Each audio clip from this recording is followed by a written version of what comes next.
Thank you very much, Paul. We are going to listen about the RobAgri platform with Jean-Michel Lebars and Roland Lenain. You have the floor. Good afternoon. I'm going to tell you about this subject. Jean-Michel Lebars. I have been working in electronics for about 20 years, and I'm going to tell you about a common initiative that was created a while ago and is called the RobAgri platform, an association which has just been created. And I will present this with Lenain from INTA. Some history about it. At the beginning, there was a demand from the ministry and from the General Directorate of the industry to make a report about future evolutions in the next 10 years in the sector of agri-equipment. There were two reports, in fact. In the Bourguignal report, the conclusions said that robotics in the next few years will become essential for equipments, and also the other conclusion was about big data. Following these reports, it was decided to start discussions about it. L'Axima, the Association of Agri-Equipment Companies in France, and IRTA gathered a few stakeholders and started discussing about this subject of robotics in France and how to start it. In 2017, after quite a few meetings, our discussions led us to the creation of an association to work very concretely in this field of robotics. On the top right, you can see the various stages in 2016, 2017, and with the creation of the association that took place on the 20th of October 2017. The aim of this association is to help industrialists and startups develop robotics and put it on the market. This is not the objective in itself, to create robots and to commercialize them.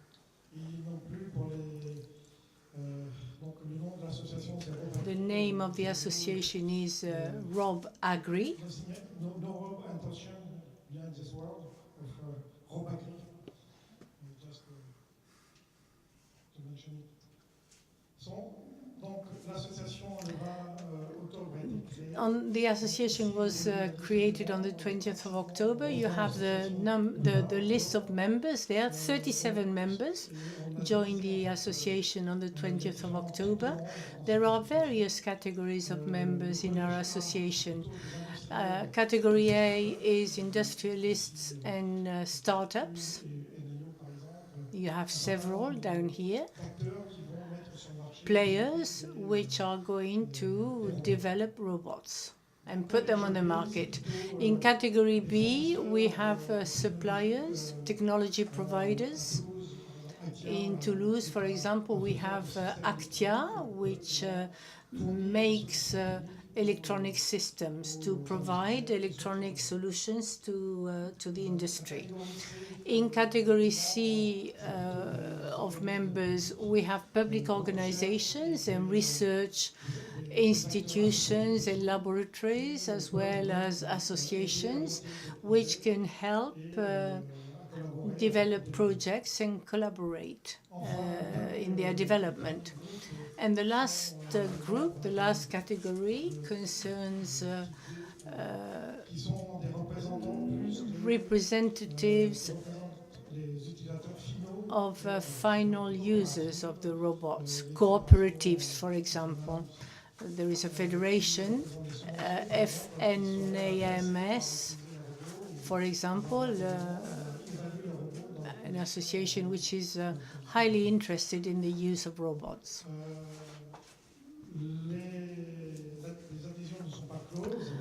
Membership is not closed. For the founding members have up to the 31st of December of this year to become members of the association. That's it. I'll give the floor now to Roland, who is going to tell you about the actual work of this association. Thank you very much. Good afternoon to you all.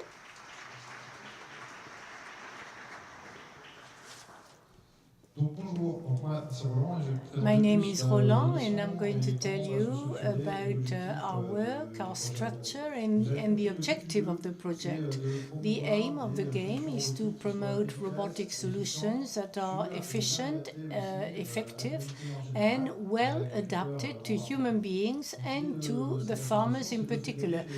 So we want to pool all the forces in the public and private sectors and the representatives of all farmers to reflect together upon the problems, the solutions that are possible, and the way we can certify the good operation of these machines, as well as the proposal of standardization. We have 8 major poles. The first one consists in a scientific monitoring of the state of the art, what is mature, what is not, where do we have to insist or do more work, and propose projects and consortium that will enable us to develop our ideas to serve the greatest number possible. From there on, we'll build a library of algorithm and software concerning design, safety, and so on, that will be used by all the members to develop robotic solutions. Then there will be simulations, and these solutions will be sold through common development platforms. We'll be able to compare the various algorithms and certify them eventually. If we have platforms for our tests, we will need infrastructures as well for experimental purposes, and we'll be able to propose procedures to certify these robots. And finally, we'll be able to propose it for standardization. So all agricultural robots will fulfill definite criteria in terms of safety and so on.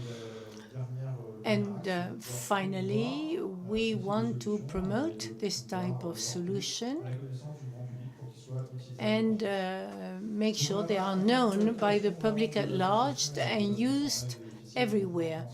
We have already started working on with four working groups that will continue working on the 20th and 21st of December on axes 1 and 2, technological monitoring and the development of projects, and on the building of certification and qualification infrastructures, as well as standardization.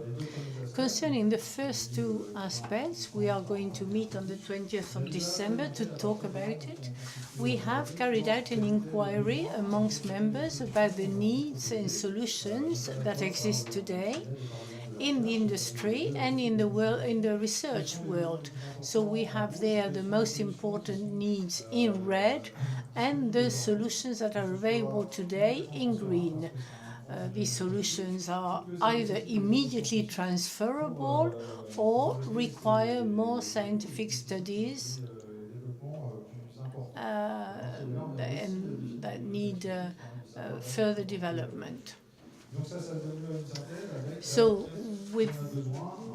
we now see what we need on the right-hand side, what are the most important needs for farmers, what do people expect from robotics for agriculture to be more environmental friendly, and also what are the general algorithms, what are the solutions that exist, what is the state of the art in France, in Europe, in the world.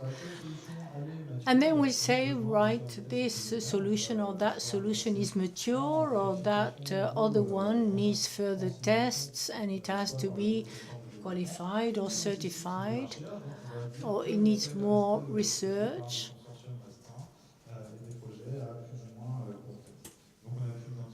So we identified quite a few projects for the short term, anything to do with internal location, indoor location. In agriculture, there are many different conditions, lighting, and so on, a bit like on the road. We need pavements, we need ground marking, we need signage, and so on. In the middle term, these are only a few examples I'm giving you, so that we can reflect together upon what has got to be developed. So for the middle term projects, we have harsh dynamics control in varying environment, and finally in the long term, how to guarantee the crossability for a robot using low-cost sensors. That's what we're going to talk about on the 20th of December. On the 21st of December, we're going to talk about means and how to give ourselves all the means to qualify these robots. What infrastructure do we need to be able to say, well, that robot has been tested properly, it can be put on the market, it will be safe everywhere. These are a few elements of our reflection, because there's 40 of us in the association, and put together we have sufficient knowledge to take stock of the situation. So we invite you to become a member of this association, to come to us with your need, with your vision of agriculture and agricultural robotics for today, for tomorrow, so that we can pool all our knowledge, and so that we can define together tomorrow's agriculture. Thank you for your attention.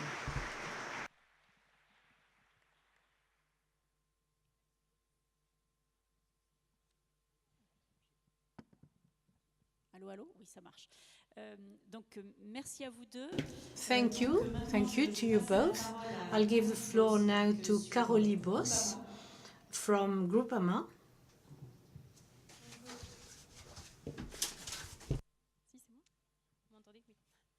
Bonjour à tous, je me présente, Coralie Bos. Good afternoon, my name is Coralie Bos. I work in Groupama. I am in charge of insurance for tractors and agricultural equipment. So I'll tell you about the insurance for agricultural robots as it stands today. Agricultural robots have been around for about 15 years in farms, and we insure them in Groupama. We consider that they are goods belonging to the farm, and they are insured with a multi-risk contract. The latest novelty is that tractors go beyond the doors of the farms and go into the fields, and therefore they move around autonomously, and they can be on a road with other traffic. So the question that we ask today, as you have a whole range of robots at your disposal, is if you decide to go back home with a robot, do you have to insure it before you use it? Let us suppose that your robot tomorrow, when you use it in a field, encounters a non-identified or unidentified obstacle, let us suppose that you are injured by the robot, or let us imagine that the robot creates a traffic accident. Are you covered by any insurance? I propose that we look together at the regulation, at what the regulation proposes today, because the regulation is not very clear on the definition of robots today, and the fact that they are considered as motor vehicles. So Groupama, anticipating this regulation and the users' needs, and also to help our technological partners develop on the market, Groupama proposes an insurance that covers agricultural robots just like tractors and other agricultural tools. We have 3 types of guarantees: the civil liability, like in a car, when you cause a damage to a third person. The second guarantee is bodily damage for the driver. Now, it hasn't got a proper name because we have robots that do not need somebody driving them, but it can be very useful in terms of the damages to yourself when you activate the robot, or when you handle it or do the maintenance. Third category of guarantee is the damage. Damage covering theft, fire, electronic damage, and all types of damage that can be found in tractors and other agricultural tools. So today we propose a first coverage for your robots, but we are fully aware that we must develop further clauses and further coverage, because there is a big difference between the traditional tractors that we see around today and the robots that start appearing. Not in terms of final objective, because they do similar work like weeding, for example, or fruit picking, but the functions are very different. The robot will function autonomously. It will be 100%, up to 100% autonomous without the presence of a man. Hence, what about the guarantee against theft? The robot can be stolen, except if we can have geolocation sensors, for example. We have other categories of risks, like, for example, the cyber risk. Imagine that your robot is pirated, or your fleet of robots is pirated. We must therefore protect also all personal data that will flow around through via connected objects. So we have a lot to build together, and we want to be present. We want to accompany the builders, the manufacturers of these new technologies, by sharing risks, because if a robot can carry sensors, it can also bring information to us concerning risks. We'll be able to know the situations better, understand what has happened in an accident, and we can use them to assess damages. Groupama is highly interested in drones. It has developed its own drones for crop and harvest insurance, to assess what's happened when there is damage. All this to tell you that Groupama want to be a driver in this innovation, and we do want to contribute to the elaboration of new robots, because robots are intelligent, and their intelligence has to be used. Human beings make errors, repeat their errors, but robots can correct all this, can improve the work of a farm, and be useful in the future. Thank you very much for your attention. Thank you very much. I will start with a question after giving you the floor. In other countries, is there a well-established insurance system and a regulation around robots. Les robots de façon très Well, large. concerning robots in the wide sense of the term, and there is a regulation on cars in the United States. Autonomous vehicles circulate in real situation. They are being tested, but they move around in real situation. The regulation is not fully operational there, but they are starting to view the issue in this way. They separate the liability of the driver and they make a difference between the vehicle on one hand and the autonomous system on the other hand. It is true that, at least in France, as an insurance company, it is important to categorize robots and to standardize the insurance coverage. Au niveau de la normalisation, concerning standardization, Roland Lenain, and my question is for Roland Lenain, you're working in France on this issue of standardization. Does this exist in other countries? Have they progressed in this field in other countries? Well, I know that there is an ISO standard which is being drafted on highly automated systems in agriculture. And this responds partially to this. It's only the beginning. It's only the beginning, and in our association, we try to interpret what exists and to define new standards. Paul, do you have any? Can you say anything about all these aspects of regulation and standardization in Norway or in Great Britain? Well, there's definitely a need for standardization. I think that's one of the main challenges that are before us. I don't see any sort of technical challenges in getting robots out there. I think they're more in the legal terms. What's legal? What can you do? And not for the robots itself, but the fact that they're autonomous and there's no one out there. So I think there's definitely a need to work on that.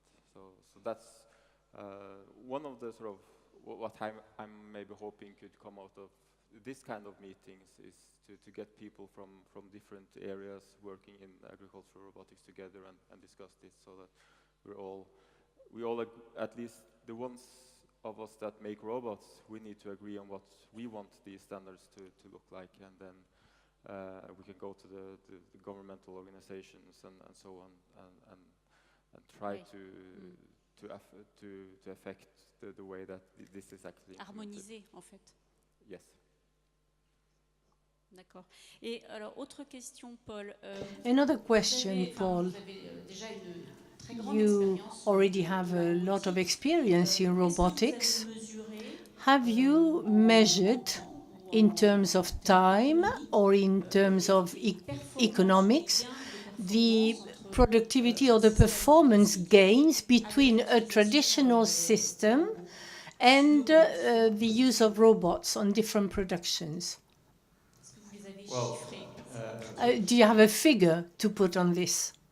We haven't actually measured it, the difference, but the comments that we always get is that, okay, well, can these tiny small robots, can they compare to huge tractors, right?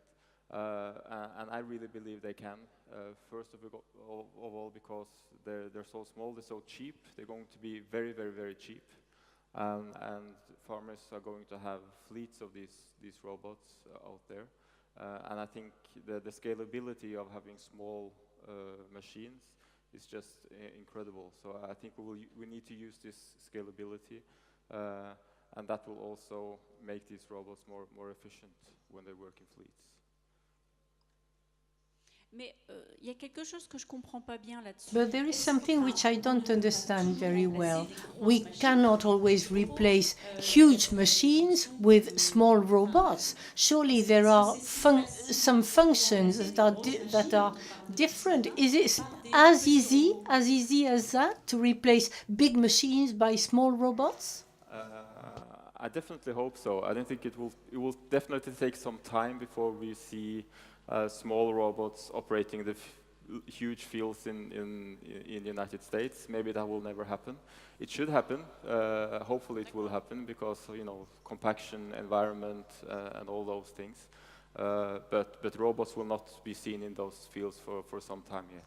So the first areas where we'll see robots is where we have less biomass and, you know, high quality, high value crops. Je pense que ça viendra, mais ça mettra plus de temps. I think it will come, yeah. It will come, but it will take time. Especially for large surface areas. We're talking about small herds, but it is quite complicated to manage because there'll be fleets, entire fleets. It's important to start with sectors that can be robotized more easily. Are there questions from the floor?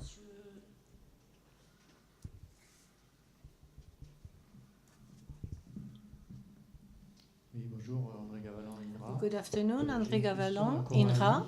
My question is for Coralie. You said that you are using drones to assess damage on crops, for example, or harvest, but as an insurance company, Groupama, do you propose formula to insure drones for your clients in agriculture, research and development?